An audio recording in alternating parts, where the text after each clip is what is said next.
Good morning friends सकार गुरुत्वपूर्ण खबर आपण को स्वागत मुझे तो फ्रेंड्स प्रत्येक दिन भली बहुत गुड़ी पछा पछा खबर सहित जहाँकि पीएम किसान कालिया योजना ठू आरंभ कर राशन कार्ड ई श्रम कार्ड बड़ बड़ घोषणा यह खबर भितर रही तेणु आपण मैंने 2 मिनिट अधिक समय दे ए वीडियो को निश्चित शेष पर्यंत देखंतु कारण आज वीडियो देखापी आपन को कौन न्यूज पेपर किंबा खबर कागज देखा पड़ोनी से चलतु भाई मैंने बेसी डे नक भिडियो पर नजर पकईबा तेरे नजर पकईबा पूर्व जदि आम चैनल प्रथम आसी भिडियो देखुं तेरे आम चैनल को सब्सक्राइब कर पाखे घंटी चिन्ह को दबे ऑल नोटिफिकेशन को दबे दिंतु कारण आम जिते बेले भी भिडियो छाड़ू आपण पाखे पहुँचब सर्वप्रथमे नंबर 1 आसिला पुणी समस्त बैंक धारी पुणी एक बड़ खबर जून मास बैंक गुड़िकर छुट्टी तालिका घोषणा करा ଏହି ମାସରେ ବିଭିନ୍ନ କାରଣରୁ ଦେଶର ବ୍ୟାଙ୍କଗୁଡ଼ିକ ବନ୍ଦ ରହିବ। ତେଣୁ ଏହି ଦିନ ମାନଙ୍କରେ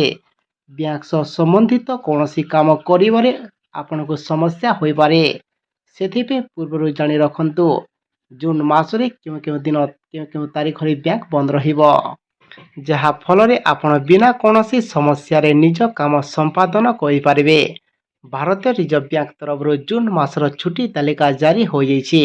ରିପୋର୍ଟ ଅନୁସାରେ ଏହି ମାସରେ ମୋଟ 12 ଦିନ ବନ୍ଦ ରହିବ ବ୍ୟାଙ୍କ। ରବିବାର ବ୍ୟତୀତ ଶେଷ ପର୍ଯ୍ୟାୟ ନିର୍ବାଚନ, ରଜ ଏବଂ ଅନ୍ୟାନ୍ୟ କାରଣରୁ ଏହି 12 ଦିନରେ ବ୍ୟାଙ୍କ ବନ୍ଦ ରହିବ ବୋଲି ସୂଚନା ଦେଇଛି ଭାରତୀୟ ରିଜର୍ଭ ବ୍ୟାଙ୍କ। ପରବର୍ତ୍ତୀ ଖବର ଆସିଲା ପୁଣି ବିମାନ ଯାତ୍ରୀଙ୍କ ପାଇଁ ପୁଣି ଏକ ଖୁସି ଖବର। ଘରୋଇ ବିମାନ କମ୍ପାନୀ ଇଣ୍ଡିଗୋ ଏକ ନୂଆ ସୁବିଧା ଆରମ୍ଭ କରିଛି। ଏହା ଅନ୍ତର୍ଗତ ମହିଳା ଯାତ୍ରୀ ୱେବ୍ ଚେକ୍ ଇନ୍ ସମୟରେ ଦେଖିପାରିବେ ଯେ ଅନ୍ୟ ମହିଳା ଯାତ୍ରୀମାନେ କେଉଁ ସିଟ୍ ଗୁଡ଼ିକରେ ପ୍ରି-ବୁକ୍ କରିଛନ୍ତି। ଏ ସୁବିଧା ଜରିଆରେ ସେମାନେ ଅନ୍ୟ ମହିଳା ଯାତ୍ରୀଙ୍କ ପାଖ ସିଟ୍ ନିଜ କମ୍ଫର୍ଟ ହିସାବରେ ବାଛିପାରିବେ, ଯାହାକି ସମସ୍ତ ବିମାନ ଯାତ୍ରୀଙ୍କ ପାଇଁ ବହୁତ ବଡ଼ ଏକ ଖୁସି ଖବର କଥା। ପରବର୍ତ୍ତୀ ଖବର ରାଜ୍ୟରେ ଅଂଶୁଘାତ ମୃତ୍ୟୁ ସଂଖ୍ୟା 4କୁ ବୃଦ୍ଧି। ରାଜ୍ୟରେ ଅଂଶୁଘାତ ମୃତ୍ୟୁ ସଂଖ୍ୟା 4କୁ ବୃଦ୍ଧି। ଅଂଶୁଘାତରେ ଢେଙ୍କାନାଳ, ବାଲେଶ୍ୱରରୁ ଜଣେ ଲେଖାଏଁ ଏବଂ ମୟୂରଭଞ୍ଜରୁ 2 ଜଣଙ୍କର ମୃତ୍ୟୁ ହୋଇଥିବା ସ୍ପଷ୍ଟ କରିଛି ଜନସ୍ୱାସ୍ଥ୍ୟ ନିର୍ଦ୍ଦେଶକ ଡାକ୍ତର ନୀଳକଣ୍ଠ ମିଶ୍ର। ସେହିପରି ଆଉ 14 ଅଂଶୁଘାତ ମୃତ୍ୟୁ ଅଭିଯୋଗରେ ତଦନ୍ତ ଚାଲିଥିବା ନେଇ ସୂଚନା ମିଳିଛି। ରାଜ୍ୟରେ 1219 ଜଣ ଅଂଶୁଘାତ ଯୋଗୁଁ ଡାକ୍ତରଖାନାରେ ଭର୍ତ୍ତି ହୋଇଥିବା ସୂଚନା ଦେଇଛନ୍ତି ଜନସ୍ୱାସ୍ଥ୍ୟ ନିର୍ଦ୍ଦେଶକ। ପରବର୍ତ୍ତୀ ଖବର ସରକାରଙ୍କ ନୂଆ ନିୟମ ଖରାଦିନେ ଜଳ ନଷ୍ଟ କଲେ କଟିବ 2000 ଟଙ୍କାର ଚାଲାଣ। ସାରା ଦେଶରେ ପ୍ରଚଣ୍ଡ ଗ୍ରୀଷ୍ମ ପ୍ରବାହ ଜାରି ରହିଥିବା ବେଳେ ତାପମାତ୍ରା 52.3 ଡିଗ୍ରୀ ସେଲସିୟସ୍ ରେକର୍ଡ କରାଯାଇଛି ଏଠାରେ। ତେବେ ଅସହ୍ୟ ତାତି ସମୟରେ ଜଳ ଏକ ନିହାତି ଜରୁରୀ ସାମଗ୍ରୀ। ଅନେକ ଲୋକ ଏଭଳି ସମୟରେ ନିର୍ମାଣ କାର୍ଯ୍ୟ, ବ୍ୟବସାୟିକ କାମରେ ଜଳକୁ ବ୍ୟବହାର କରିଥାନ୍ତି। ତେଣୁ ଜଳ ନଷ୍ଟକୁ ରୋକିବା ପାଇଁ ନୂଆ ନିୟମ ଲାଗୁ କରିଛନ୍ତି ସରକାର। ଯେଉଁ ଲୋକମାନେ ଖରାଦିନେ ପାଣି ନଷ୍ଟ କରିବେ ଧରା ପଡ଼ିଲେ ସେମାନଙ୍କଠାରୁ 2000 ଟଙ୍କାର ଚାଲାଣ କଟାଯିବ। ପରବର୍ତ୍ତୀ ଖବର ସ୍ୱାସ୍ଥ୍ୟ ବୀମା ପାଇଁ ନୂତନ ମାର୍ଗଦର୍ଶିକା ଜାରି କଲେ ସରକାର। ଚିକିତ୍ସା ପାଇଁ ଡାକ୍ତରଖାନାରେ ଭର୍ତ୍ତି ହେବା ପରେ ଚିକିତ୍ସା ଖର୍ଚ୍ଚ ସ୍ୱାସ୍ଥ୍ୟ ବୀମା ଜରିଆରେ ବହନ କରାଯାଇଥାଏ। କିନ୍ତୁ ଦାବି ସମାଧାନର ଦୀର୍ଘ ପ୍ରକ୍ରିୟା ହେତୁ ରୋଗୀ ଏବଂ ତାଙ୍କ ପରିବାର ଅସୁବିଧାରେ ପଡ଼ିଥାନ୍ତି। ଚିକିତ୍ସା ଶେଷ ହେବା ପରେ ଡାକ୍ତର ଘରକୁ ଯିବାକୁ ଅନୁମତି ଦିଅନ୍ତି, କିନ୍ତୁ ସ୍ୱାସ୍ଥ୍ୟ ବୀମା ଦାବି ସମାଧାନ ପାଇଁ ନିଆଯାଇଥିବା ସମୟ ଏତେ ଲମ୍ବା ହୋଇଯାଇଥାଏ ଯେ ରୋଗୀଙ୍କୁ ଡାକ୍ତରଖାନାରେ ଅନେକ ଘଣ୍ଟା ଅପେକ୍ଷା କରିବାକୁ ପଡ଼ିଥାଏ। ସମ୍ପର୍କିତମାନେ ଟିବିଏ ଟେଷ୍ଟ ପରିଦର୍ଶନକୁ ଜାରି ରଖିଛନ୍ତି ଏବଂ ରୋଗୀ ଘରକୁ ଫେରିବା ପରେ ଅପେକ୍ଷା କରିଥାନ୍ତି। କିନ୍ତୁ ବର୍ତ୍ତମାନ ଏହି ଅପେକ୍ଷା ସମୟ ଶେଷ ହେବ। ସ୍ୱାସ୍ଥ୍ୟ ବୀମା ଦାବି ସମାଧାନ ନିୟମରେ ପରିବର୍ତ୍ତନ ଆସିବ। ଭାରତୀୟ ବୀମା ନିୟାମକ ବିକାଶ ପ୍ରାଧିକରଣ ସ୍ୱାସ୍ଥ୍ୟ ବୀମା ସମ୍ବନ୍ଧିତ ନିୟମରେ କିଛି ପରିବର୍ତ୍ତନ ଆଣିଛନ୍ତି। ନୂତନ ପରିବର୍ତ୍ତନ ବୀମାଧାରୀଙ୍କୁ ସହାୟତା ପ୍ରଦାନ କରିବ। ସ୍ୱାସ୍ଥ୍ୟ ବୀମା ଉପରେ 55ଟି ସର୍କୁଲାର ପ୍ରତ୍ୟାହାର କରି ଏକ ମାଷ୍ଟର ସର୍କୁଲାର ଜାରି କରାଯିବ। ନୂତନ ମାଷ୍ଟର ସର୍କୁଲାର ଅନୁଯାୟୀ ସ୍ୱାସ୍ଥ୍ୟ ବୀମା ପଲିସିଧାରୀଙ୍କ ଦାବି ବା କ୍ଲେମ୍ ବର୍ତ୍ତମାନ 3 ଘଣ୍ଟା ମଧ୍ୟରେ ସମାଧାନ ହେବ। ପରବର୍ତ୍ତୀ ଖବର ଆସିଲା ପୁଣି ପାଣିପାଗ ସୂଚନାକୁ ନେଇ ପୁଣି ଏକ ବଡ଼ ଖବର।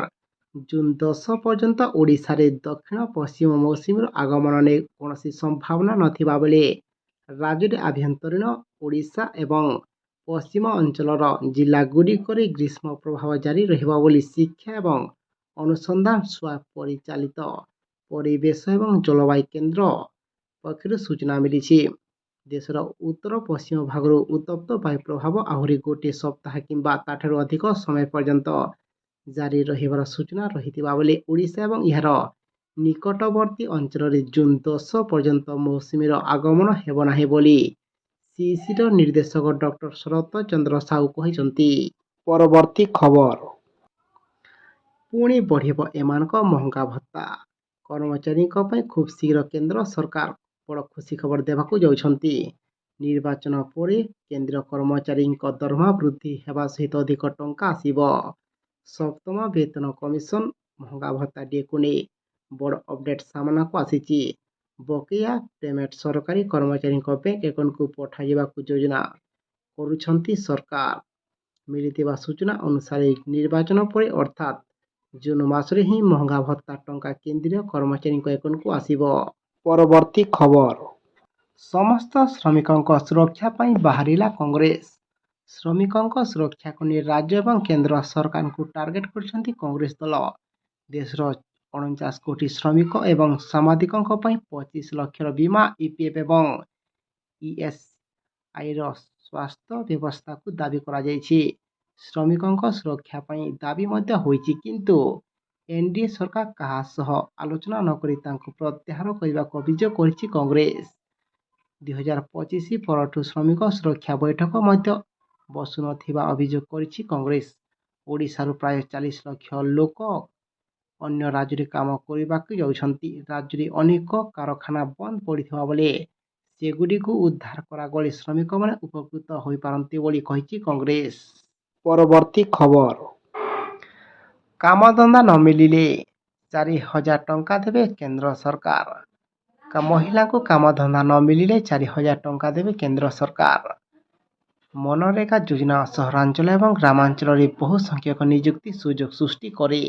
ଏହି ଯୋଜନା ମାଧ୍ୟମରେ ଜଣେ ବୟସ୍କ ବ୍ୟକ୍ତିଙ୍କୁ ସରକାର 100 ଦିନର ରୋଜଗାର ଯୋଗାଇ ଦେଉଛନ୍ତି। ଏଥିରେ ମହିଳାମାନଙ୍କୁ ବିଶେଷ ପ୍ରାଧାନ୍ୟ ଦିଆଯାଏ। ଏଭଳି ସ୍ଥିତିରେ ଗ୍ରାମାଞ୍ଚଳର ମହିଳାମାନେ ଏହି ଯୋଜନାରୁ ଲାଭବାନ ହେଉଛନ୍ତି, କିନ୍ତୁ ଗରମ ଦିନରେ ତାପମାତ୍ରା ବୃଦ୍ଧି ହେଲେ ରୋଜଗାର କମିଯାଏ। ଏଭଳି ସ୍ଥିତିରେ ଗ୍ରାମୀଣ ମହିଳାମାନେ ଆର୍ଥିକ କ୍ଷତି ସହୁଛନ୍ତି। ଭାରତୀୟ କୃଷି ବୀମା କମ୍ପାନୀ ସେମାନଙ୍କୁ ଏହି ସମୟରେ ଆର୍ଥିକ ସହାୟତା ଯୋଗାଇ ଦେବାର ଲକ୍ଷ୍ୟରେ ଏକ ବହୁତ ଭଲ ବୀମା କଭର ଆରମ୍ଭ କରିଛି।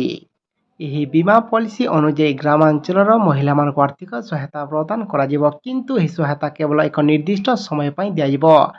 ଯେତେବେଳେ ମହିଳାମାନେ ମନରେଗାରେ କାମ ପାଇବେ ନାହିଁ, ତେବେ ଏହି ବୀମା କଭର ସେମାନଙ୍କୁ ଆର୍ଥିକ ସହାୟତା ପ୍ରଦାନ କରିବ ଏବଂ ଏଥିରେ 100 ଦିନ ହିସାବରେ କାମଧନ୍ଦା ନ ମିଳିଲେ କିମ୍ବା ଖରାକୁ ଦୃଷ୍ଟିରେ ରଖି ସରକାର ଦେବେ 4,000 ଟଙ୍କା ଲେଖାଏଁ, ଯାହାକି ସମସ୍ତ ମହିଳାଙ୍କ ପାଇଁ ବହୁତ ବଡ଼ ଖୁସି ଖବର। ପରବର୍ତ୍ତୀ ଖବର। ଏହିମାନଙ୍କୁ ମିଳିବ 11,000 ଟଙ୍କା। ମହିଳାଙ୍କ ପାଇଁ ନିୟମିତ ସମୟ ଅନ୍ତରାଳରେ ବିଭିନ୍ନ ଯୋଜନା କାର୍ଯ୍ୟକାରୀ କରୁଛନ୍ତି ସରକାର।